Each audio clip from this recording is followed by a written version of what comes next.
TV from other dimensions has a somewhat looser feel to it. Yeah, it's got an almost improvisational tone.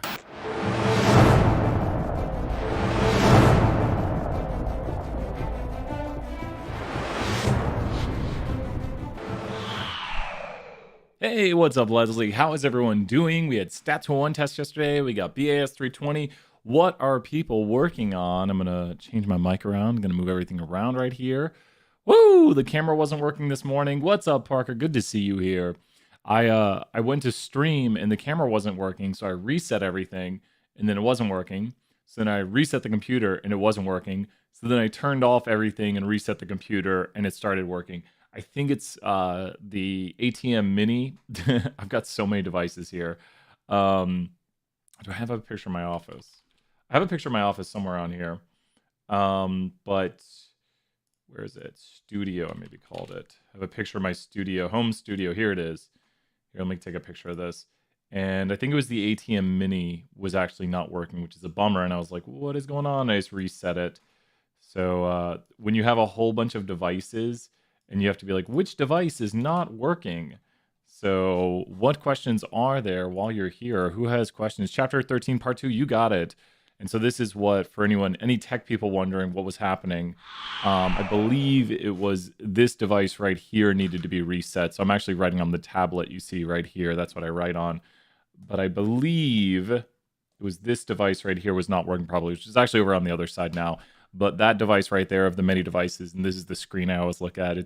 Sometimes I think I should be looking straight on, and the other times, anyways.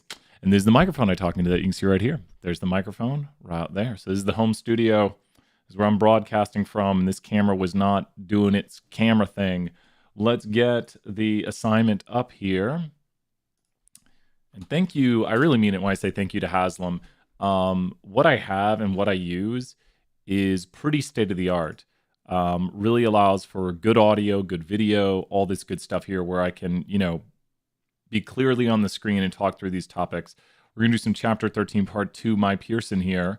I'm getting it loaded as we talk, but the best part about having a home studio is you have to be your own tech whiz. If something doesn't work, you're like, okay, got to start troubleshooting this, because usually I can start streaming I just go to the stream thing and I go to Streamlabs and I start streaming.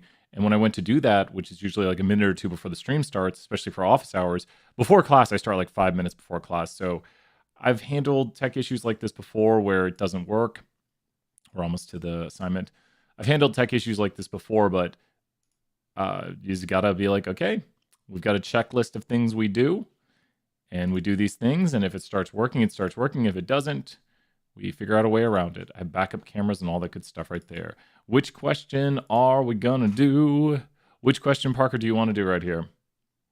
Which question shall we do? We are here. We're 12 minutes in. Parker, pick whichever question you want to do. Let's choose a question. Whew. I got my coffee. See, I went and got coffee. I shouldn't have went and got coffee. If I had not gone and gotten coffee, I'd have been totally on time. It's my fault for getting coffee. Never get coffee. Which question shall we do? Got a lot of great questions here. First one's cover conference roles and how to do conference roles. Just kind of interpretations. Then we get into some creation of conference intervals. More creation of conference roles. Sample size is believed that blank many as adults. Ha! Look at that. Paused right on here. I was like, boom, right here. Let's do this. Okay. This is a solve for the sample size problem right here. So this problem is going to have us back work for a sample size. Now, once again, the biggest thing is going to come down to notation. Some of the questions on the test last night were 100% notation. I've been looking over the test. We're going to talk about it in class. Overall, the grades are all right. The instructors are talking about a possible curve. We don't know what's going to happen. And once I say curve, everyone's like, wait, curve? There's going to be a curve on the test. But we're talking it over. If I mention it, then you can probably tell my views on it, because I'm not going to say something and then be like, no.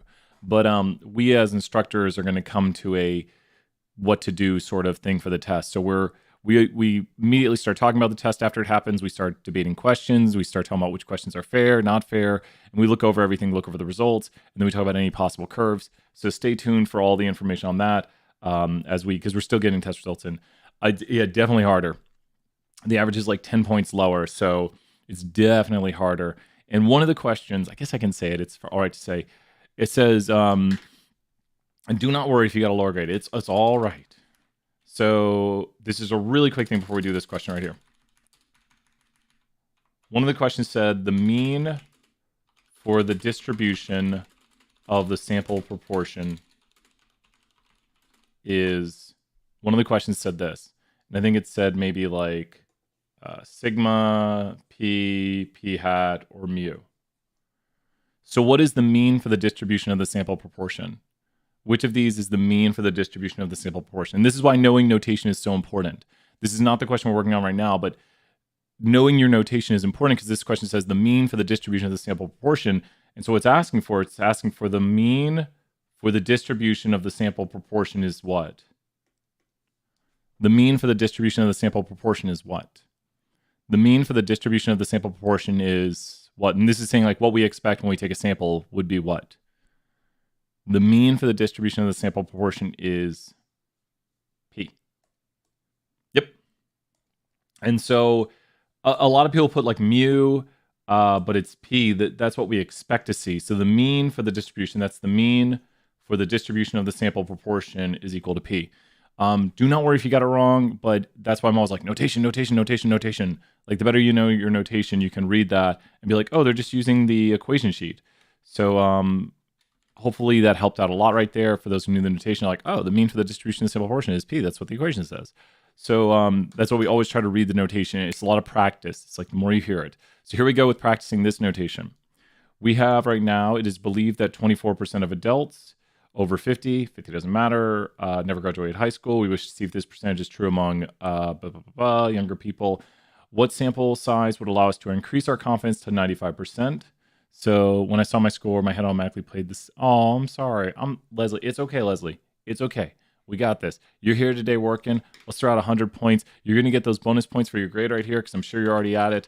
You're here working, and that's what matters. You're going to hear me saying this during class day. Like we always say, hashtag show up, because we're going to try to make this A. We're going to make it happen. And if we fall short of an A, we still make maybe an A minus, B plus, or B. So we try, and it's okay to make a C, but we're going to try for that A. We're going to keep trying. Do not worry. Do not worry. We got here a margin of error. So can anyone identify any of this notation? And that's N. Can anyone identify any of this notation? This one has a little bit of a tricky part because there's a bit of an assumption in this one, even though it's not. You'd say, well, that isn't given to us. This one has a little bit of a like stepping outside of what we would normally do, which makes it a little more difficult, I think. Does anyone have any notation for this? Like the better we can do the notation, the better we have this question. What do we have? Any notation? I'll start pulling up the site. Let me put in the site because we're going to need it here for a moment. Notation, notation, notation. The better we know the notation, the easier the problems get. And so we always mark our notation. And so think for a moment. So we got David M. Lane. Here's David M. Lane. I'll get the z-score. To get the z-score, we're going to go here to value from an area. And we're going to go here to 95%. We're going to graph the middle 95%. It's going to be 1.96. So that right there is the z-score we're going to use. So this is going to give us a z equal to 1.96 because that's the middle 95% of the normal curve shaded in for us. That's why we use 1.96 right there, middle 95% of the normal curve shaded in for us. So what other notation do we have? Great job, Leslie. You got it. So let's do the rest of it. Thank you, Leslie. That is the z-score is from the 95% confidence. And so we go to the David M. Lane and we get the z-score for that, shading in the middle 95%. That'd be great, right? Right, Bob? If it was a, we did, oh wait, are you saying the mean for the test or the curve? The mean for the test, so the class, my classes had a 65, 68, and 71. And historically we see about low 70s. So maybe it's a little lower than average. Historically we see low 70s, which I think I mentioned during office hours yesterday. So we're definitely, considering it. And that's something that instructors are like looking into. Like we have the conversation going, and maybe I'll go check during office hours, see what people are saying. And so, because we always try to like work together as a team and be like, what should we do as a team? We're a team, teamwork. And so right here, it says the margin of error is 3%. So that's the margin of error. This is the tricky part. This is the tough part. Is 0.03 the standard error? So 0.03 would be the margin of error. Good guess right there. Good work right there. And let's start some 20 points. 0.03 is the margin of error. So kind of almost like the standard error, kind of close to, but excellent work right there. So that's the margin of error. And this is why this problem is a little bit tricky, is you have to assume this is p hat, because it's going to give you this as an assumption.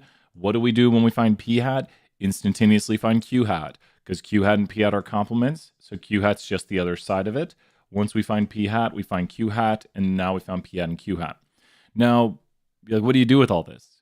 Well, the goal is to find n, which is going to be the sample size we need to achieve this margin of error. So we're going to take this equation right here. Oh, wait. I could write it that way, but we won't. We're taking this equation right here. This is the confidence interval equation given on the formula sheet. And so with this equation, of course. Wait, that's all right. Well, Bob, are you in our sections? Really quickly on this, Bob. Are you in our sections? Really quickly on this. Which section are you in? If you want to talk about grades, we'll talk about grades right after this. Stay here for a moment, and we can talk about grades. Even if you're not in my section, you can stay here. We can talk about grades, because I've got the grade calculator, and we can talk about what you have and what you want to make. We can do that next right here, logging into everything because I had to reset the computer. So at this point, could you go over chapter 13? How mainly? Yeah, you bet, Grace. We can do whichever question you want. Of course. So yeah, Bob, if you want to hang out, we'll talk. Are you in the synchronous or asynchronous? Are you in the synchronous or asynchronous? And then I'll bring up your grade calculator. So mention that. We'll do that next, Bob, and we can talk about like where you're at, where you want to be at, and what it would take to get there. So as long as you want to do that. So right here, the margin of error is this. This is the margin of error right here. This is the margin of error. So let's go ahead and remove this and label this as the margin of error equals to this right here. So that's what the synchronized. Okay, awesome. I'll bring up the grade calculator here in a second right after this. So stay tuned. You got your question next. And if you choose to drop, that is 100% okay. I'll just show you where everything's at. And you can, if you want to talk about your grade, you don't have to do that either. You can download it on your own. I can show you how to use it. Your call. So the margin of error is, what I'm going to do is I'm actually going to solve this. I could plug in the numbers, like the margin of error is 0.03. The p hat is 0.24. What I like to do here is I like to start solving. Like, this is my favorite way to solve this problem rather than compute it now. So if you notice, I'm just taking and dividing by z, and that gives the following. Now I'm going to square both sides. So we're just doing another thing here. We're going to square both sides here, that the margin of error is equal to z, this right here, and flipping it. Oh no, we just hit a lag burst, everybody. Sorry about that. The chat did the weird thing. I need to switch over to Streamlabs, not Streamlabs OBS. We're going to flip this right here. Why Streamlabs OBS? Why do you do that? And now that we have this flipped, n is on top. And now we're just going to multiply by p hat q hat. I know it's so weird. Sometimes it does the lag burst. Yesterday we crashed for a moment. It said your stream has crashed. I still think it's Suddenlink, the internet provider I have in this area. I still think it's their issue. When I was in Knoxville streaming, Comcast, who would have thought, didn't give me as much issues. So here's the equation right here. That is the full equation. We just need to plug in our numbers now of 0.24 times 0.76 p hat q hat. The z-score was 1.96. The margin of error is equal to 0.03, and we're going to square this quantity, and this will equal up to n. Whatever it equals up to will equal n. So that is the equation right there. P hat times, like, if you have this is basically the solve for it by doing the algebra and getting this. Just take your numbers up here at the top for your p hat, your q hat, which is 1 minus p hat, your z, your margin of error, and algebraing down here to the bottom, you can get the final equation, and we can go here and start plugging this into the calculator to get the solve for it. So plugging this into the calculator right here, we get, I always solve this inside portion first, 1.96 divided by 0.03. Oh, don't do that. 1.96 divided by 0.03. Square that. Now times it by 0.76. Now times it by 0.24. As long as I didn't miss any decimals, that's going to round to 779.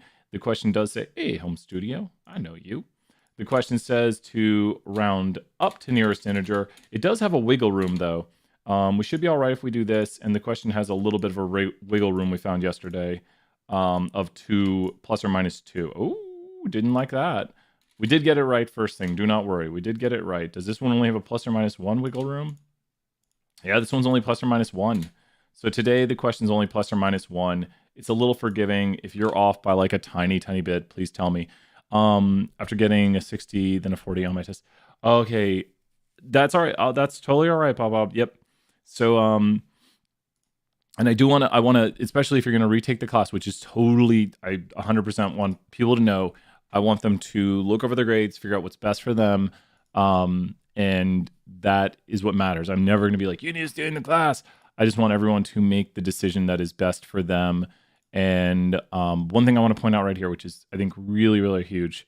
Class number. And then we're going to do another question here in a second. Pulling up the grade calculator. Here we are. Show the screen again. Let's take a look right here. Okay. So the biggest thing I want to point out is doing all the work. The exam might be curved, Ashley. I'll just say it. I'm hoping it is. We're talking about it right now. Then we'll do Grace's question next. We're talking about, Ashley, we are definitely, instructors are looking over all the questions, figuring out which questions are fair, not fair. There's one question in particular that basically we're being like, hey, this question here, which I'm really pushing for. We need to regrade that question. It's question 2 on the exam, was not really clear and could have an alternate answer that people could think was the actual answer. So that question, I'm really pushing for a regrade on that question. But this is something we do, and please email us or email your instructor about any question you think was not fair.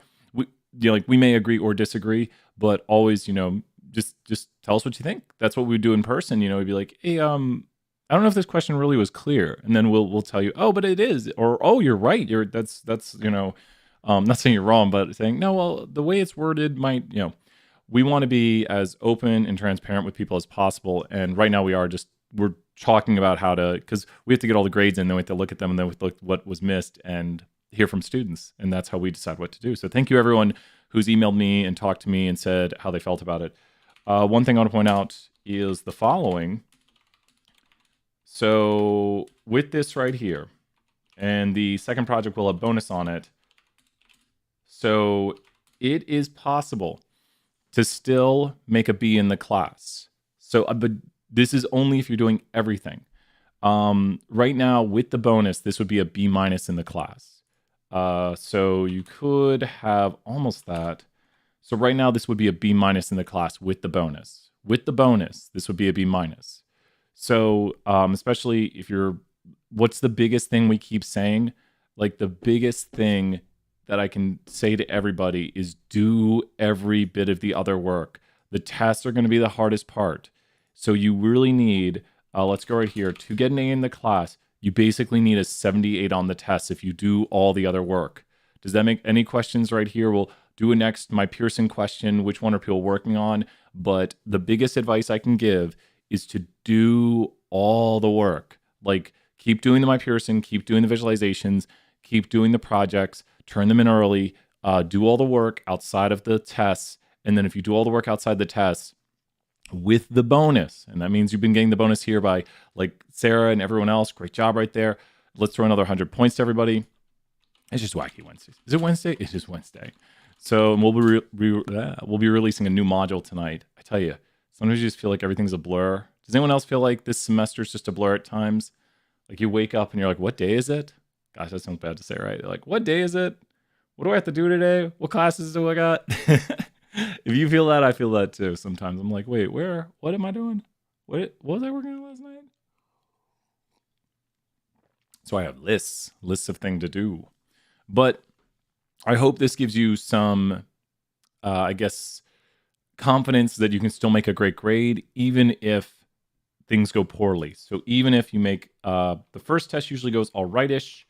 Sometimes the second test falls apart, but you can still, if this is you, You made a 70 and a 50. If you're doing all the work, you would still at this point make a what in the class? You'd make a B. So this is the tests not going very well, but doing all the work, you can still make a B. So I always beg people from the start, I'm like, do the work, do the work. If the tests don't go well, if you find the test really hard, because I understand not everyone's the best test taker, and sometimes it's just things jump out of your head. But yes, what questions are there? Which thing are people working on? Let's do another mock Pearson. Which thing are people working on? I think there was, Grace had one. Can you go over chapter 13, how to find z-scores? So how to find z-scores. Like, let's find one on a z-score. This is very similar to the one we last did. So let's find a z-score one. There's a lot of solve for n problems. Here we go. Okay. So this problem right here, this is a philanthropic organization, sends cards to 100,000 people, and they want to figure out the true proportion of people who will donate. They have 5,138 people donate. So let's take a look right here. And let's take a look. So this goes to Grace's question about finding z-scores. We know we need to be 99% confident. So if we know we need to be 99% confident, what are we going to do? We're going to go to the David M. Lane applet, and we're going to shade in the middle 99% of the curve. So we need to go to the curve and shade in the middle 99%. So this 99% confident means you're going to go to the normal curve and get the z-score that is going to be relative to 99% shaded in. It doesn't matter if we get the negative or the positive of it, because we're going to do plus or minus that z-score. So we go to the David M. Lane curve. MuBot, help us out with this right here. He's going to put it in the chat for us. And you see right here, here's the curve. We have 95% shaded in, and we're going to go to 99% shaded in. So with 99% shaded in, we're going to get this number or this number. Either one's fine. It's positive or negative, and we're going to use it as a plus or minus. So there it is, 2.5758, or 6 as it rounds to. So now we know the z-score for this. We know the z-score. So the z-score equals 2.5758. And so with this, we need to mark the rest of the problem right here, and let's mark the notation on it. 100,000, this right here, and that's a kind of hypothesized amount. We're not going to use that yet. But the 100,000 will be what? And the 5,138 will be what? This will be x, which is the number of successes, and this will be n, which is the number of trials. From x over n, we get what? What do we get from x over n? X over n, we get p hat, which is the sample proportion. So if we go 5,138 divided by 100,000, then we get, zoom out just a little bit there. There we go. 0.05138. So that's what we get right there. We get 5.138% by taking these numbers and dividing and obtaining the percentage right here. So this is p hat. What is q hat going to be? Q hat's going to be 1 minus p hat.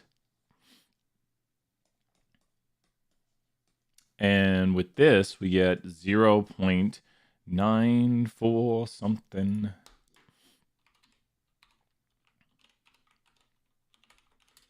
Oh no. There we go. 94862. And now we have q hat.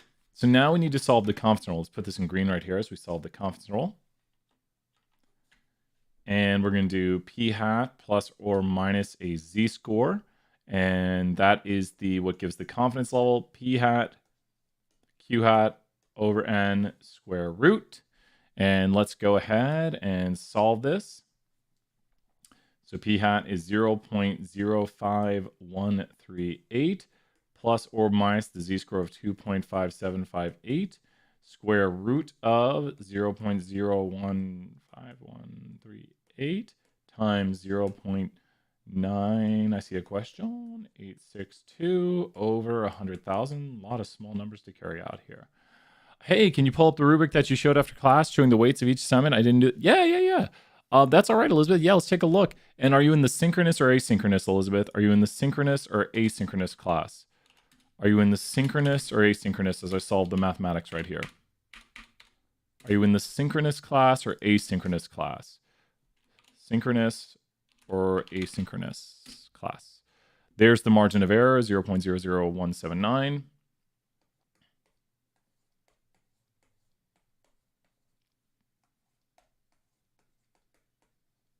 And we're just going to do plus or minus. This is the margin of error now. The live class, awesome. I already have that one up. So make sure you use the right calculator because then it'll change what it is. And if you want, we can enter in your grades or I'll show how to use it. If you want, just say, enter in my grades, and we can do that. Or you can say, tell me how to use it, and we'll do that, whichever one you prefer. And I can go through scenarios, just however you want. Let's go ahead and do the plus or minus on this. So we're just going to go back to the question. And here we are on the problem. We've got our margin of error saved. So let's times it by 100 because it wants it as a percentage.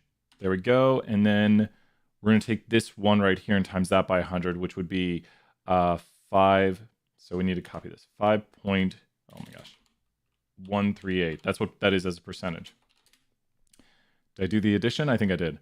5.32. And then we need to do the subtraction. 5.138. Subtract that. 4.96. That should be right. Should be right. Oh, we can't check answer yet. Do we think the 4.9 is possible? No, it's outside the interval. Now, I know it's close to it.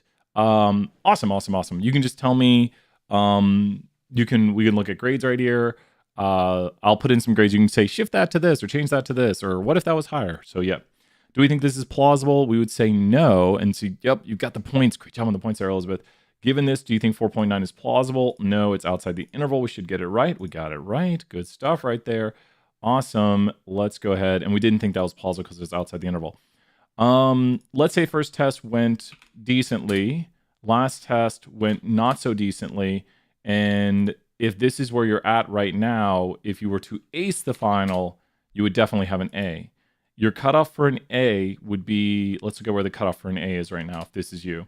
You do have your 2-point bonus, so you'd be needing a low B. If this is you, like, I don't know, do you have you or direct, yeah, let's do that one next. You got it, Parker. You got it. We'll do Parker's question next. Do you have a video on the direct mail advertisers? You bet. Let's do that one next. Let's say things are not perfect, though, like your quiz group here. A lot of people have like a 98, 97. These are tougher, but still keep working on them. Your homework's not perfect either. Visualizations, you maybe missed a little bit here. This is more reasonable. Like, I think everything we're putting in here is reasonable for a student who's working really hard. Maybe you don't get all the extra right there. Okay.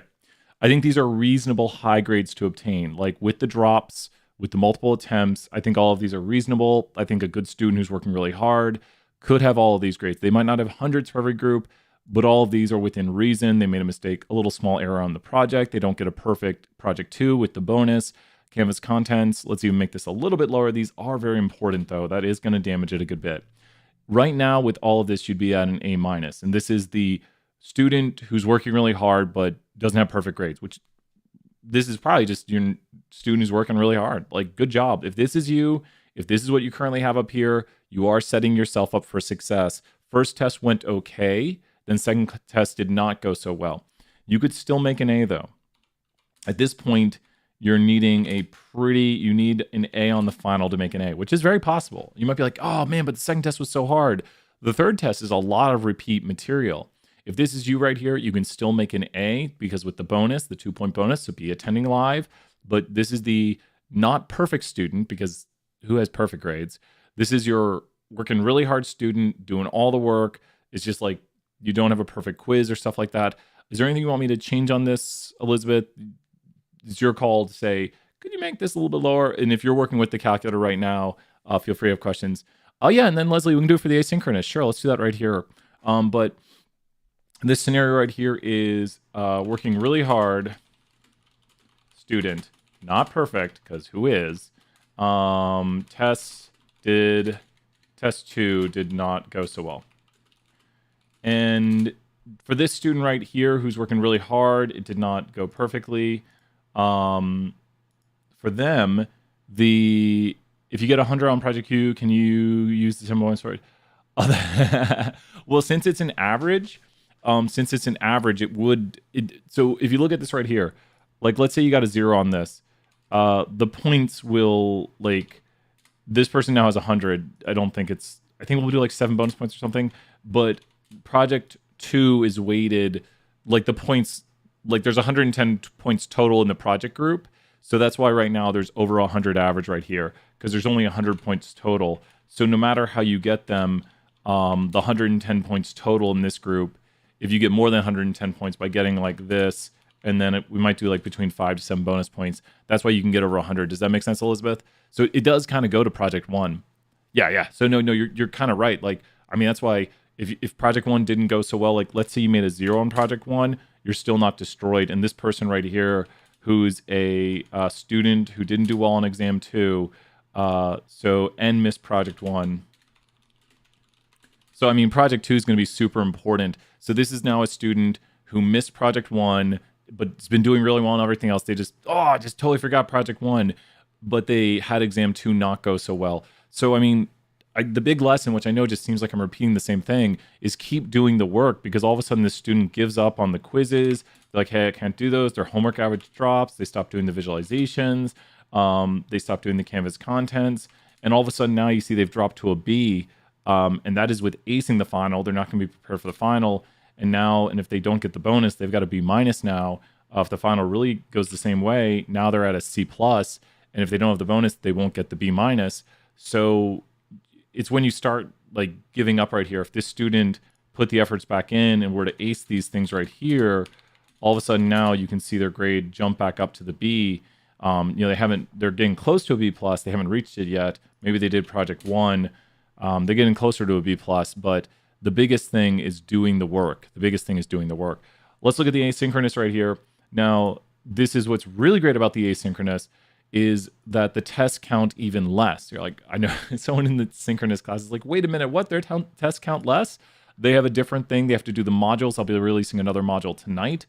Oh, if you ever wonder why Brian is tired, it's because he's working on the modules in the background. And yes. Anyways, gotta finish that tonight. Okay, so with that module, with the modules, they count for 10% of your grade. Keep pushing. Yes, Mubarak, exactly. Don't give up. We got to work hard. We got this.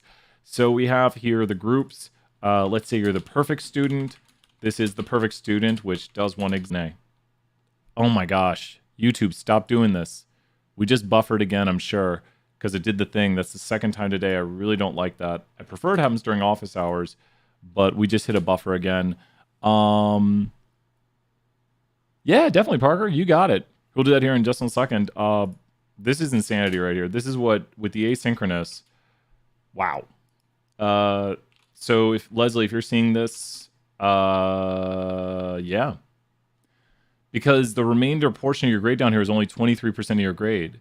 Yeah, change it to not. Of course. Do you want me to change anything else? Just say, change this to this. And then after we do this, Leslie, we'll do Parker's question here. So which other ones do you want me to change? Say change anything to anything. As long as you want. As long as you're fine with saying, you can change this to this. I'll change anything to anything. So I'll make these not perfect maybe too. Now these are no longer, well, modules. I think it's easy enough to ace the modules. You just do the modules. I think I think it's a 15% free part of your grade. That's really nice about the asynchronous. But I mean, you need to watch the modules. That's huge. That's like how you're attending class. Homework, put to that. Visualizations, we'll put to this. So this is the not perfect student now. Canvas content quiz, 95. Cool. And then 102 there. Okay, cool. They still have an A-. If they're getting the bonus, you still have an A- with this. So this is the not perfect student. Still doing the modules, and the modules are huge. If you stop doing the modules, then whoa, your grade's going to drop right here like a rock. It's going to just plummet because the modules are a huge portion of your grade. Anything else you want me to change, Leslie? This is the not perfect student, and they're still getting an A- if they're getting the bonus. Get the bonus. Get the bonus. Yeah, so the biggest thing right here, even if last night went horribly wrong, if you have the bonus, you're still at a B+. Even if the final goes horribly wrong, if you have the bonus, you're still at a B. So I really think making a B in the course is a lot of like doing the work. So I do think the A, you have to really understand the material. My A students have a good, like, I'm not saying B students don't understand the material, but the A students can usually, like use and apply all the material, which is kind of the goal of the class. Like, if you get an A, you've achieved the goal of the class, that you can use and apply the material and understand it like in multiple contexts. And so you have to be able to get like B's and C's on the test.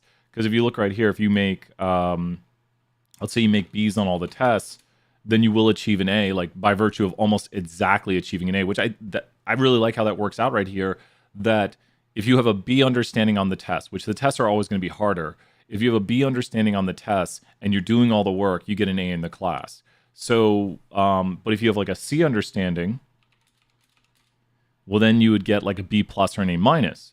If you have a D understanding, but you're doing all the work, you're still going to get a B in the class. So sometimes the tests are just harder. And so the key, the literal key, which I try to say at the start of every semester is, please do the work. Please do the work. So do not let this discourage you. I'm going to try to keep everyone motivated. We're going to do Parker's question here. But please, please, please do all the work. As soon as you stop doing the work right here, as soon as these grades start to plummet, then the test really can't even save you.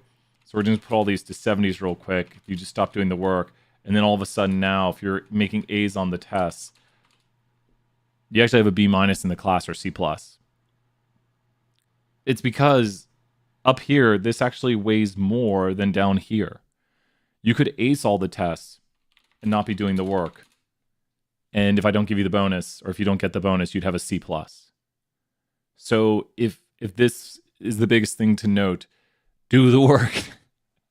Do the work. Please do the work. It weighs a lot in both classes. It weighs a lot. Same thing goes for the other class right here. If you are not doing the work, you can see what happens here.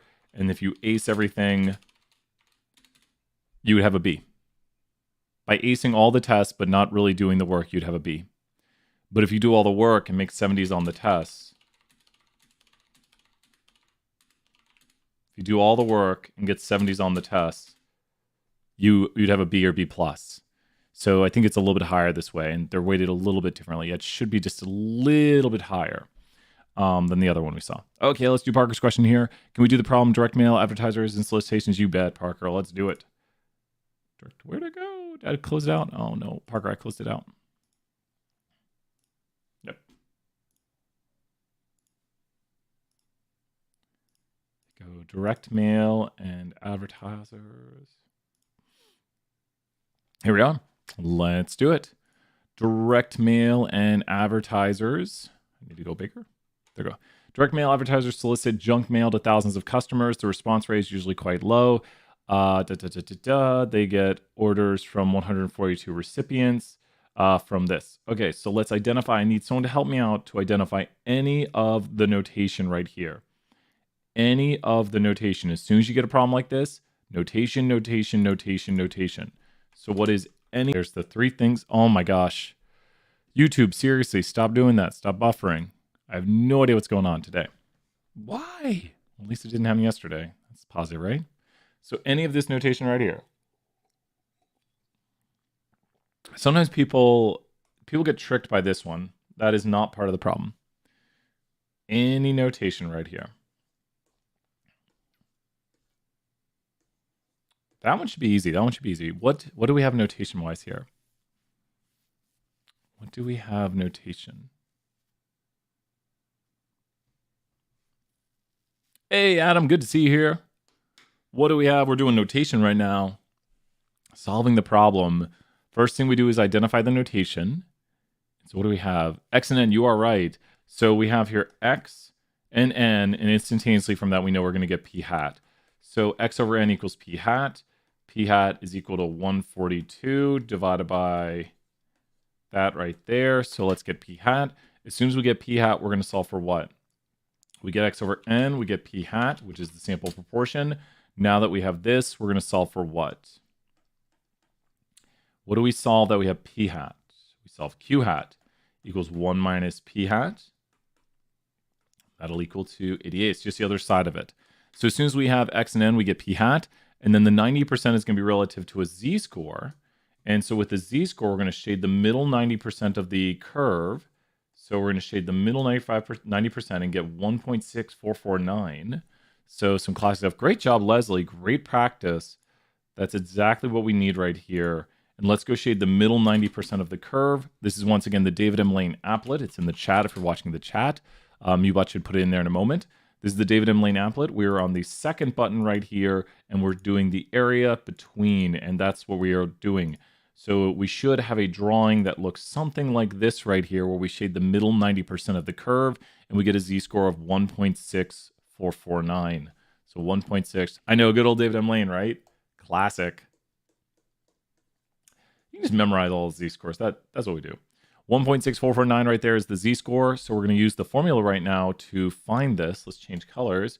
We're going to go p hat plus or minus z, which is the percent confidence, p hat q hat over n square root. And you know what? I'm going to show you, Adam, do you want to see something really cool? Watch this. This is why, and it uses the chi-squared, but this is why I love R. And I'm just making sure I'm opening it up right here. But for people, some people might look at statistics and be like, that is so much work. Like, oh my gosh, there's so much work to find an answer. I wish there was a quicker way. There is. The quicker way to find answers is to go here and go to this and go, is that it? There we go. There's the interval. It uses the chi-squared though, so it might be a little bit different, but I just put x and n right in there. Yep, those are the numbers, and it gives the interval. So I could also code it to do this interval too if I wanted, but all I have to do is just tell it x and n. So that's what we do in other statistical courses, and then we know how to interpret it. But we do need to understand key concepts right here. I know, that was easy, right? Well, that's just good, just solve it like that. And so I could, I'll do this real quick. We're gonna do a fun version of this right after this. I'm gonna show a 320 version of it right after, which will take maybe 5 minutes or so. Let's go here to p hat, because I'll show you how I would do it if I was actually concerned with getting a z interval, which is nothing wrong with getting a z interval. And there's this. So we'll solve the rest of this, and we'll talk 320 version of it for a moment. Because we should always think, like, how could we do this better? That's what we always try to do in statistics, is do things better. And so let's go ahead and take this. We are now finding the standard error. There is the standard error. Let's times it by that. And we have now found the margin of error. So remember, everything after the plus or minus is the margin of error. So this right here is the margin of error of the interval. 12% plus or minus this right here. So let's go back and do 12%, and it's in a percent right there. So I'm going to take this, I'm going to times it by 100, and that's 1.55, round to 1 decimal, so that'd be 1.6. So it's just 1.6 when it's rounded. So let's go 12 minus, ooh, stop it. 12 minus 1.6 is this. And 12 plus 1.6 is this. So what I did was, when I got the margin of error, which I think we still have saved in here, I'll show it just in case anyone got lost on that, is I know what the margin of error is. Let me solve it again. We're just solving everything after the plus or minus is the margin of error. So all we're doing is solving all of this right in here. Great points, Leslie. So we're just taking all of this and square root times by 1.6449 from the David M. Lane. And that is the margin of error. Now I'm going to turn it into a percent by timesing it by 100, and then I'm rounding it to 2 decimals right here and getting 1.6 when you round this up. So everything right here turns into 1.6%. This 12 right here is also 12%, and that is how I'm obtaining 12% plus or minus, which is the margin of error. Everything over here is, oh God, wrong button. Everything over here is the margin of error, and that is how I'm obtaining all of this right here for the margin of error. So we obtain these numbers right here. Explain what this interval means. The company is 90% confident that the true people to respond. We are 90% confident the true proportion of people who will respond on time is contained in the interval blank to blank. I am blank percent confident that the true blank will respond within the interval blank to blank. Yep.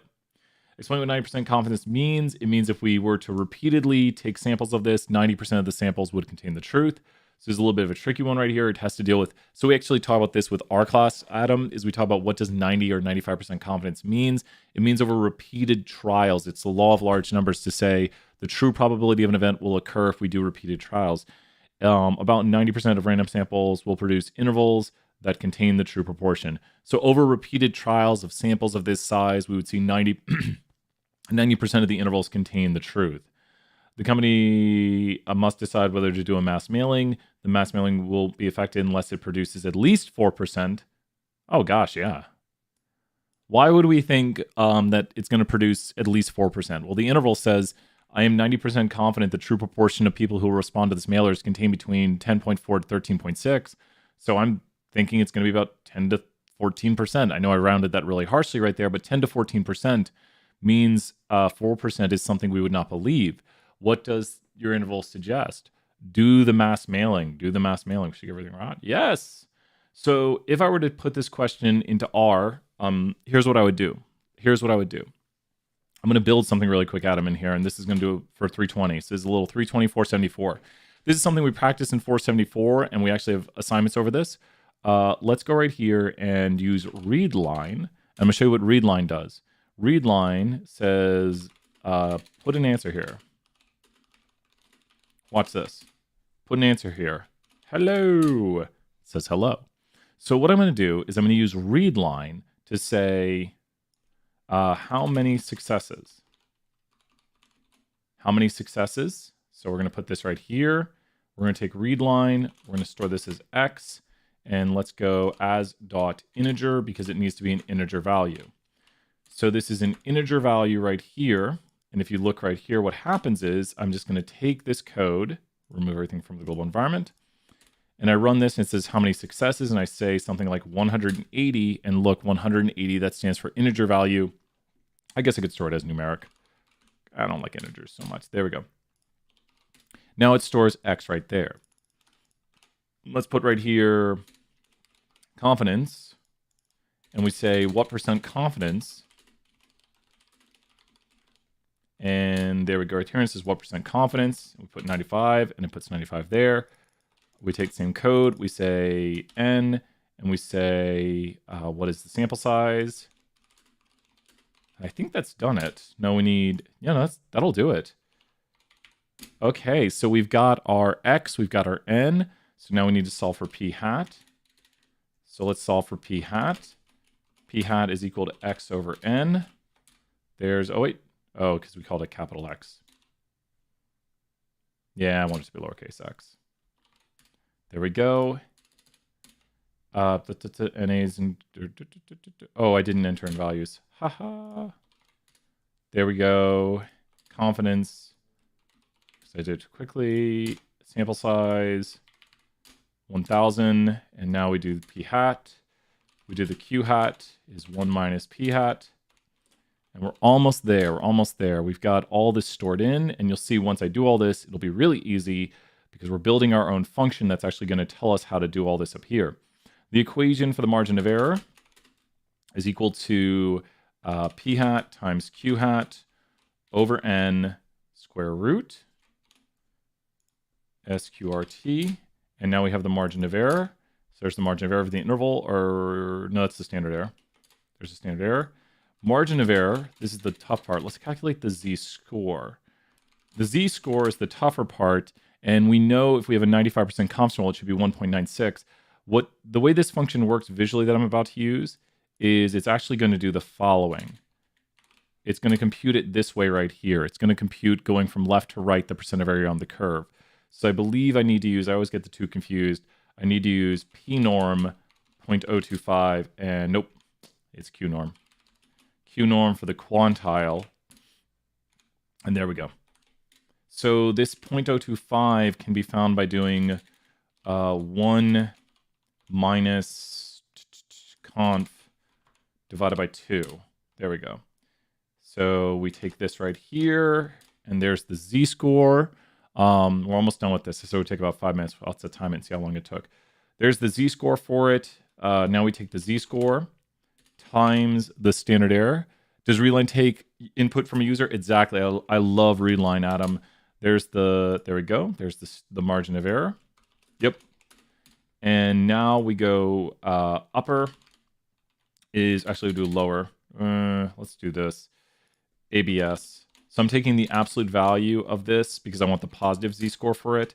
So now the margin of error is going to be a positive. So I just took the absolute value of that by going ABS around it for absolute value. The more functions you learn, just the easier it gets to be like, oh, I want to take the absolute value of that, ABS, take the absolute value.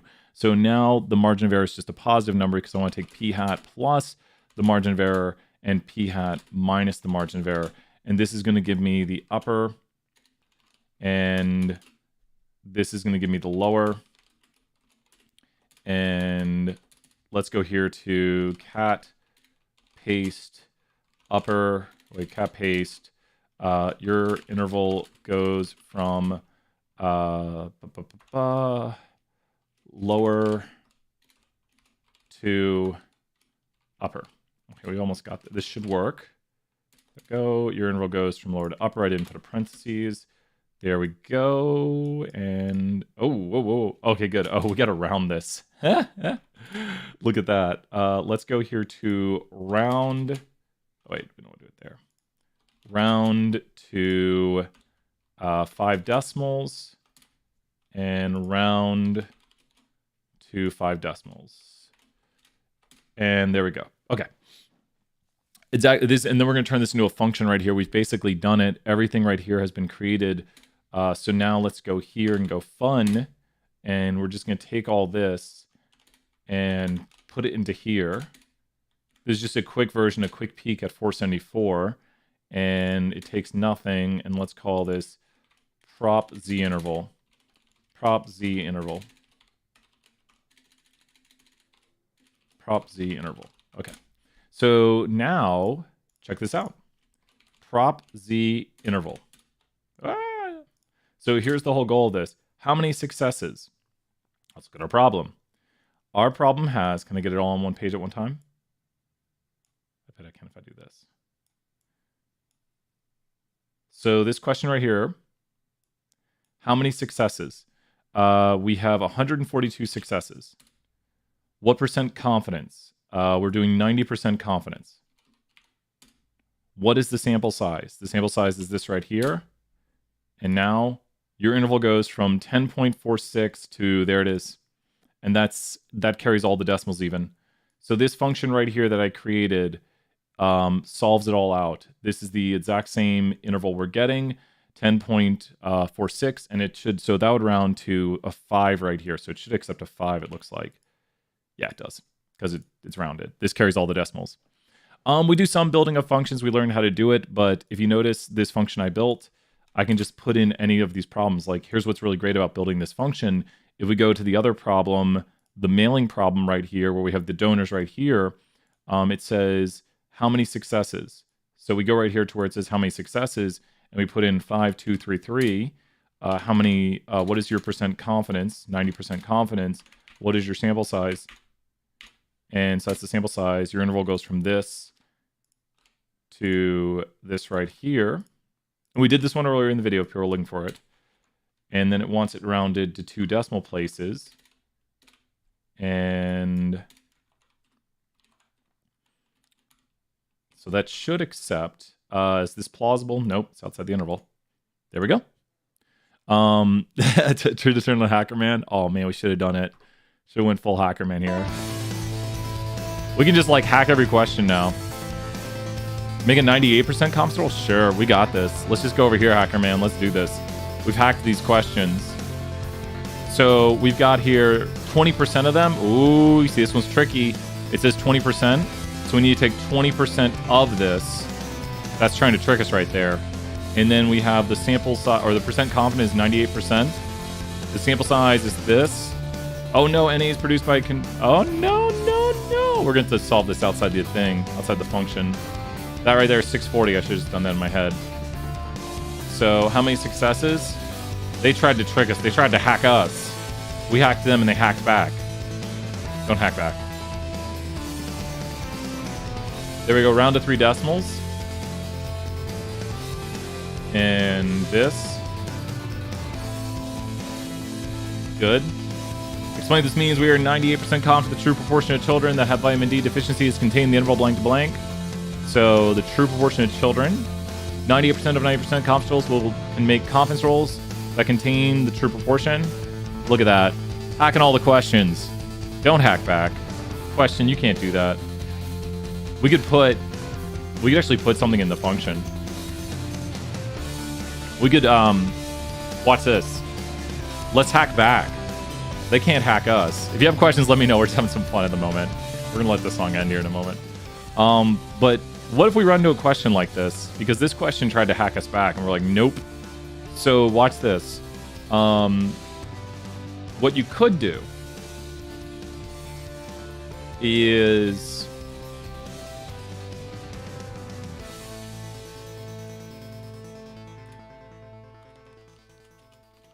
if p hat is given, leave blank. Okay. Let me rerun the function. Okay, so this should say now, yeah, if p hat is given, leave blank. Okay, so this will create an NA. So that should create NAs right there. Okay. So now, what I did right here, so take, hey, what's up, Jeremiah? Feel free to ask some questions. Let me turn off this static right here. Jeremiah, ask any questions. We're just doing a little 320 fun right now. We just did some 201 questions. Basically, I'm showing why the importance of coding, and then we're actually augmenting this. We are making it bigger to work with a question that does not give you the amount of successes. So if p hat is given, leave blank. So now we're going to go here. If x or is.na x. So if x is na, run the following, and it's going to go right here. And we're going to take this, and let's go here and put this and say p hat. And so, and then we need to not run the other stuff. So, okay, good. So we can just ask here, what is p hat? Okay, so we can ask that. You always want to run your function to make sure it's working. So right here, we should get p hat. What is p hat? So there, it'll give us p hat. So now we're actually storing p hat. Okay, so that works. Just always run your function in little bits. We haven't talked about, do we get to drop one quiz after each quiz group? Yep. Great question, Jeremiah. We are dropping one quiz after each quiz group. You got it. And you are. Ask any questions so here's where we get p hat. So now we need to go here. If x is not NA. So here's if x is NA. So if x is NA, we want to run if x is not NA, run the following. So if x is not NA, run the following. That's what that reads. If x is not NA, run the following code. And this should have a indentation of lines. Edit. Where's my reindent lines? Code. Reindent lines. There we go. I like when it has this format of going inside of it. Okay. So what we should get now is we've hacked it back. We said, nope. And let's rerun this question now and use it right here. We're doing it again. What was the original error it gave you? So what this question does is this question gives us, so this is like 201 knowledge and 320 knowledge. This gives us p hat right here. So I was trying to find p hat by doing this, by getting x. Like that solves for x right there, the number of successes. But instead, I rewrote my function. So now the function's going to say, we know the numbers right now. Good to see you here, Nina. Ask any questions. See, now my function says, here, we'll clear it so it's clear what's going to say. When we run the function right here, the first thing it says is how many successes. If p hat is given, leave blank. So when I leave this blank, it sees that it's blank, and I put in here p hat now. So now that we have p hat, it's going to say what percent confidence. We're going to put in the percent confidence of 98%. We're going to put in the sample size of this, and it gives us the interval right here that we get. So now this function works that, hey, good to see you here. But does that make sense what I did, Adam? If you look at the changes I made to the code, I went here and I said, if x is NA, do the following. So I made an option, I put in a message, if p hat is given, leave blank. I could say leave x blank. So if someone leaves it blank, it would say this is missing. Yeah. And then when I got down to here, I said if x is not missing, which is, this would mean if someone input x, or I could say if p hat is missing, then solve for this. But either which way, if someone hasn't written in x, yep. So it'll solve for p hat if x is not missing. Like if someone, this basically reads, if someone input in x, then solve for p hat. So if x is not missing, so because is NA means missing, this is not is missing. So not is missing. So if not is missing x, then solve for p hat using x over n. And all of this goes back to everything we're doing right here. So this is all 201, and I'm just coding it so that I can go right here, and I can literally just run this function right here, and I can take any problem. Like, let's go solve another problem, but please 201, ask any questions. We can do these fully right here. But if we have any problem, well, that's a solve for n problem. I could put that one into a code. I'm trying to find one where we actually have to make an interval. So here we are with the direct mailer problem. With the direct mailer problem, we just take our thing right here, how many successes? 5025. And then what percent confidence? 99% confidence. What is the sample size? And there's the interval. And that's got it. So this is why we like coding. It makes life way easier. 2 decimals, that's 2 decimals on that one. Please 201, if you have any questions, let me know. Let me know the questions. I think that's what that rounds to. Do we think 5% is plausible? Yes, it's inside the interval, and we got it. So this is the pure value of coding, is that you can take a question like this up here and just run your interval. How many successes? We know that successes right here is 99. This helps with this is X, so that's how many successes. We know right here the number of, or the percent confidence is 95, which is 1.96 for the z-score. Sample size is 551, and we go right here and we have the interval values. We'll change it to percentages in a moment. So once again, a lot of these are knowing your notation. This is all it's solving for me, is doing the notation, and that's going to round to 2. So it's all about notation, and the power of coding is, if I can't reiterate enough, coding just lets you do things way faster. We're 95% confident the true proportion, and 95% of 95% confidence will create confidence that contain the truth, or 95% of 95% confidence are going to contain the true proportion. So if p-hat isn't given, we fill in the successes. If p-hat isn't given, yes, exactly. We would have to know how many successes to create the interval. That is true, because we are solving for p-hat, and this is a good 201 question. We are solving for p-hat when we do the following. So we're solving, and that is at the center of the interval. And a politician urges 1 in every 5 accidents, which is 20%. Our interval would say that is plausible. So the confidence interval does not contradict the figure is inside the interval. We should have everything right. Woo! What questions are there? What questions are there? I'm doing a lot. We'll slow it down a little bit. Let's go here and do this true-false one. This is a really good question. So this will put some answers out there and help some people review. But let's do this question and slow it down a little bit here. Here we go. Coffee starts going through our veins. We can get it done. Let's do it. Okay. So let's talk conceptually over these, because we should have some strong...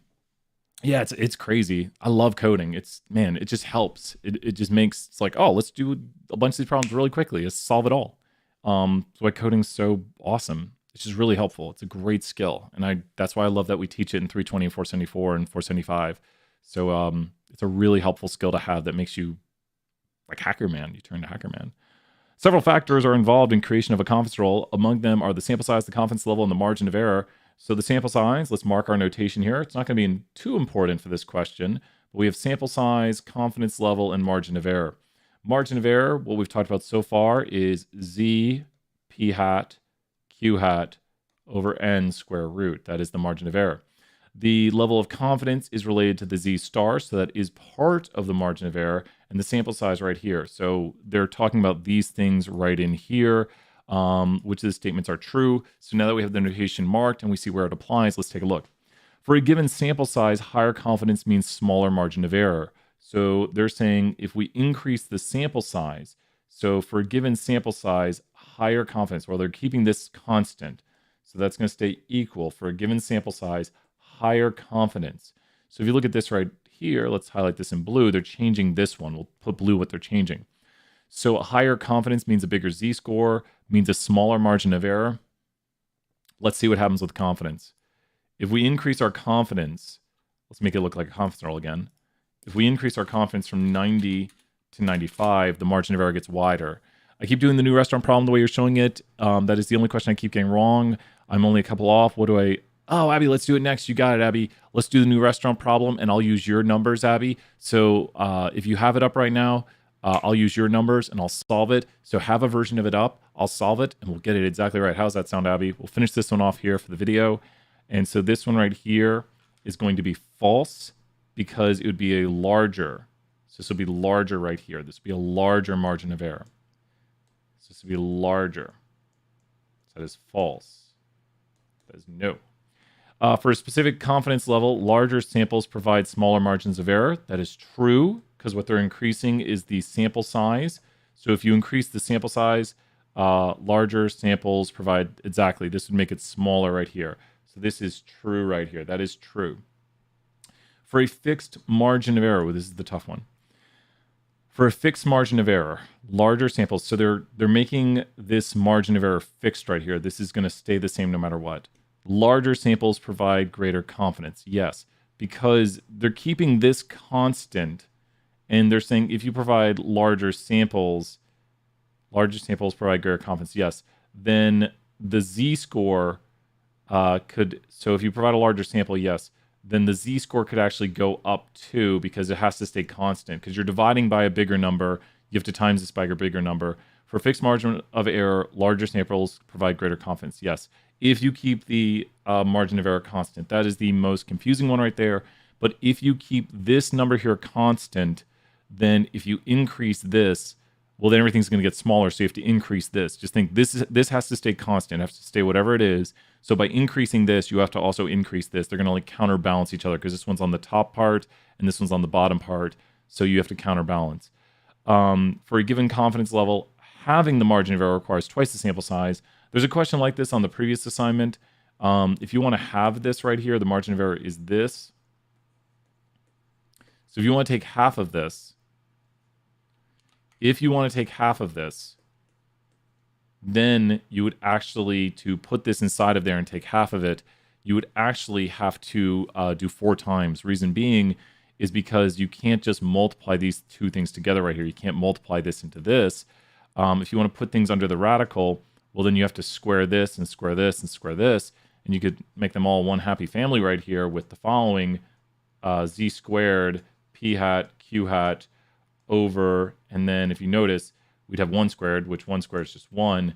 But then on the bottom, you are going to do a 4 right here, because that's 2 squared. So 2 squared is 4. So it needs to be, once you get them all together, you could go right here and say 4 right here, and you could say square root. So it would be the same thing right here. So you need to do 4 times. So this is also wrong. So we have false, true, true, false.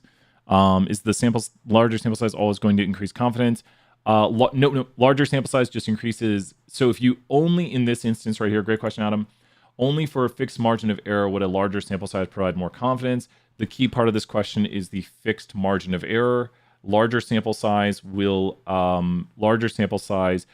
make a, for a given sample size, higher confidence means a more, gosh, these are such confusing questions.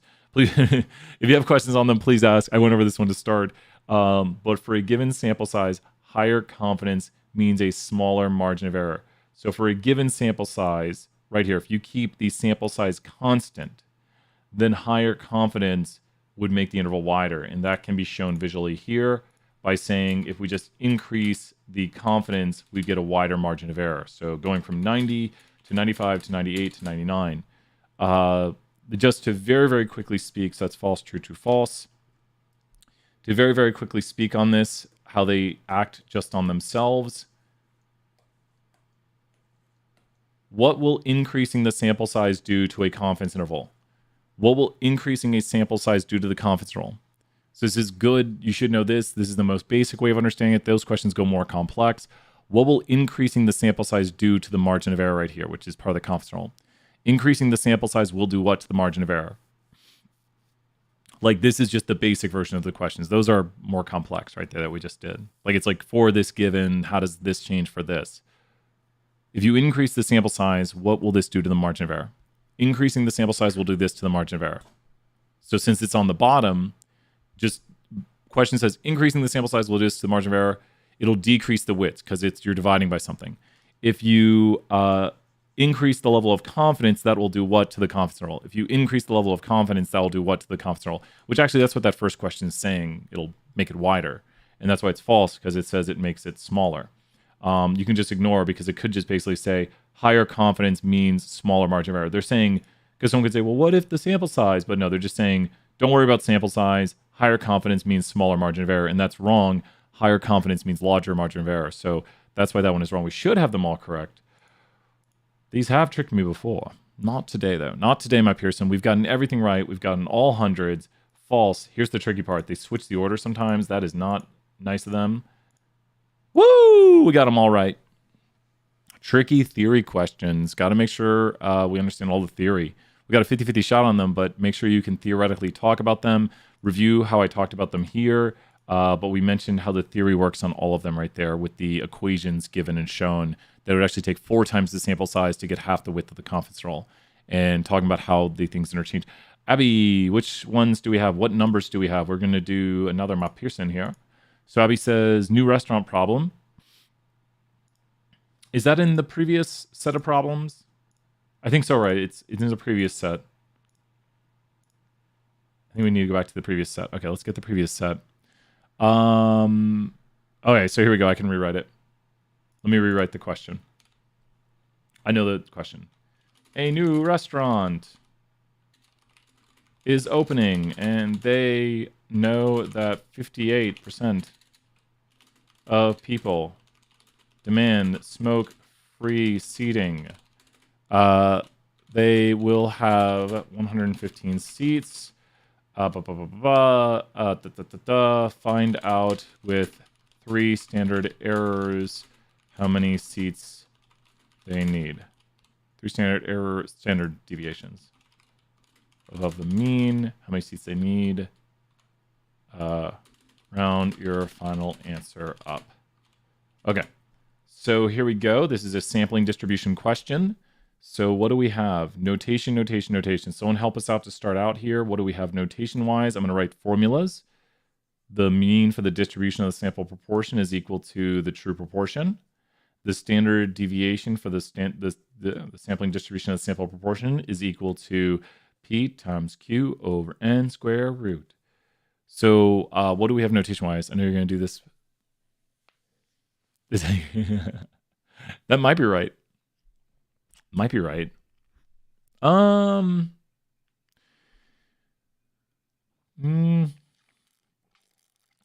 If anything, I think it's a little bit high. But you got a really exact number, so I feel like you got it.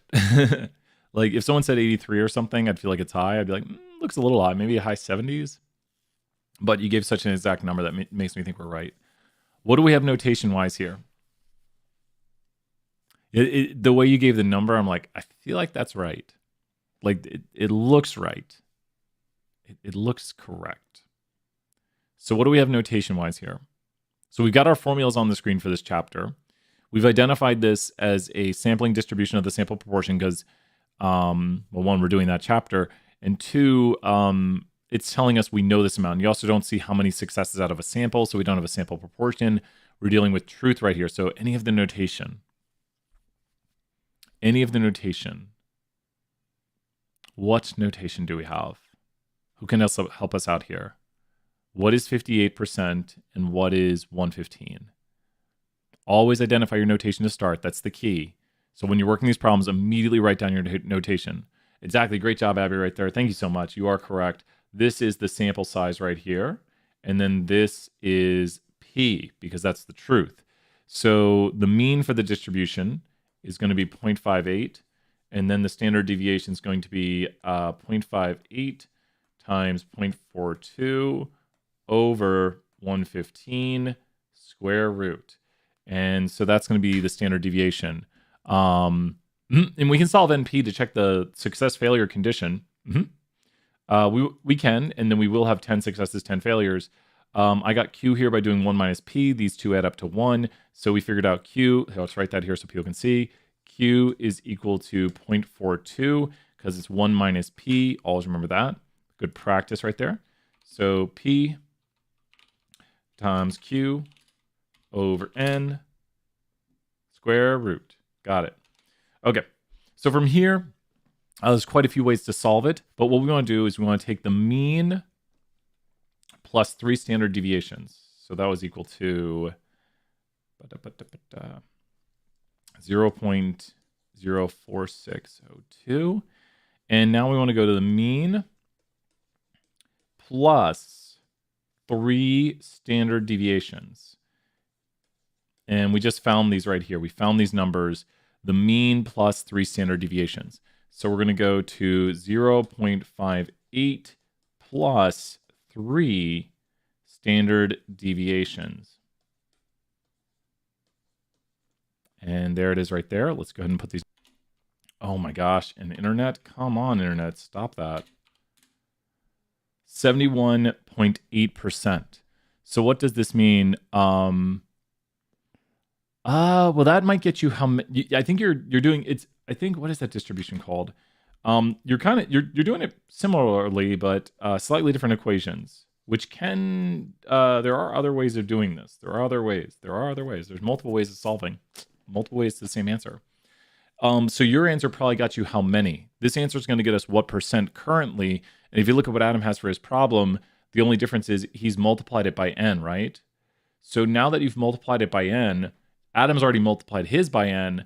Right now I know I need 71.8% smoking. This is the amount I need. Does that make sense? Like this is the percent I need, but now I need to know how many I need. So this is the percent I need, but I need to know how many I need. So let's take this and multiply it by 115 seats.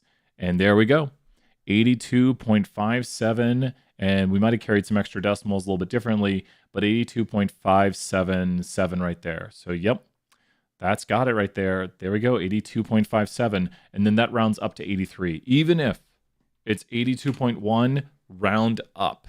Round up. So your answer should be 83 right here. And we took this and multiplied it by 115 seats. So this was multiplied by 115 seats. I know if that was a guess, if that was a guess, that was amazing. If you worked it out, I would understand. You're welcome, Abby. Great job. I'm guessing you got it right, Abby. I'm guessing that you got it correct. But yeah, and so carrying all the decimals a lot of times might be like just small mistakes are boom, just oh no. But I'm glad we got it worked out for you, Abby. Swing by any time. We did a whole bunch of work today. We're trying to send out those positive vibes. I understand test was tough. Do not worry. It wasn't a guess. I was like, if that was a guess, that was an amazing guess. Also, you worked it out really quickly. So great practice right there. Great work on that. Solving the sampling distribution problem. But great work. Just carry your decimals. The more decimals you carry, then by the end, round up, no matter what.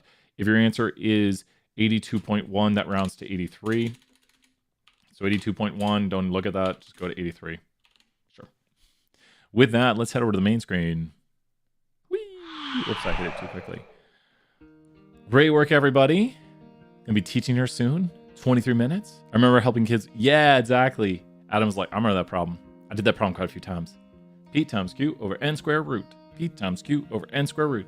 If you do as Adam did, he put the n inside of there to automatically, when he solved for it, not get the percent, but Adam was able to find the amount. So there's variations on ways to solve it, because if you want to know the percent, then what I found was the percent, but then Adam was like, well, I'm going to find the amount, so I'll just put the n in there, and then that'll solve for the amount. Yeah, that's awesome, Adam. Thank you so much. Well, you just showed you know the material. You're like, is it this? And I was like, well, that seems like a really specific guess. That seems like a guess that is a little more than a guess. With that, everybody, I'm going to go check out some emails. But great work. Do not give up. Do not give up. We've seen that multiple times, that it's really about slow and steady wins the race. I know it's like, come on, everyone says that. No, I mean it. I thought in college you had to ace the tests. I thought I need to get A's on the tests. Well, it's good to get A's on tests, but it's more important that you keep doing the work. We saw that by the grade calculators, that if you stop doing the work, that's going to hurt more than the tests a lot of times. And then you're not going to be ready for the tests. So it's bad. Don't do it. The world's best guess. Well, great job, Adam. Great job, everybody. We will be back. I'll see everybody later. I'll see you in class. Bye for now, everyone. Bye.